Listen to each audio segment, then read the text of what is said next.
সুমি এনামুল দম্পতি থাকেন সাভারের কলমা এলাকার একটি টিনশেড বাড়ির ছোট্ট একটি ভাড়া রুমে। খরচ বাঁচাতে দুই সন্তানকে রেখেছেন গ্রামের বাড়ি গাইবান্ধায়। স্বামী স্ত্রী দুজনে কাজ করেন একটি তৈরি পোশাক কারখানায়।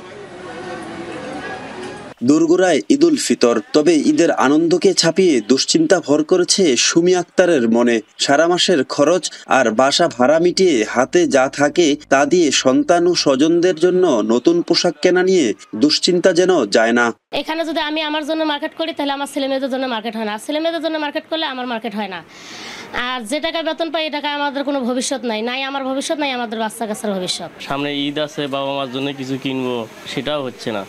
শুধু সুমি আক্তার নন, একই কণ্ঠে দুঃখ প্রকাশ করেন আরেক পোশাক শ্রমিক সান্ত্বনা আক্তার। হাড় ভাঙা পরিশ্রমের পরও ঈদের আনন্দ তার কাছে অধরা। আমাদের সব দিন সমান নয়, আমরা কি ঈদ, আমরা কোনো তো ঈদ নাই, আমরা চলতে পারি না, ছেলে মেয়েরা কোনো কাপড় লতা কিনতে পারি না।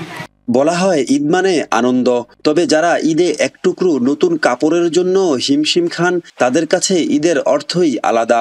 গরিবের আবার ঈদ, আমরা যে বেতন পাই এ বেতন দিয়ে আমাদের নিজেদেরই চলে না। ঈদের কোনো আমাকে নাই, উৎসাহ নাই, কারণ আমাকে এক সেট কাপড় কিনতে হইলে একজনের জন্য কিনলে আর একজনের জন্য কেনা হয় না। ছেলে মেয়ে মানে ধরেন দিই তখন নিজের হয় না, আর নিজের করতে গেলে ছেলে মেয়ে শ্বশুর শাশুড়ির হয় না, আবার তারপরেও গাড়ি ভাড়া আছে, তারপরেও রুম ভাড়া আছে।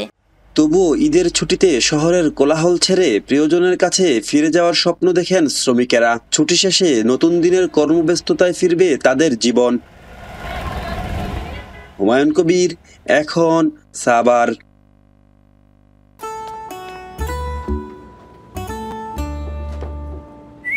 এই ঈদে জুয়েলারি ক্লোদিং এ বিকাশ পেমেন্টে ডিসকাউন্ট।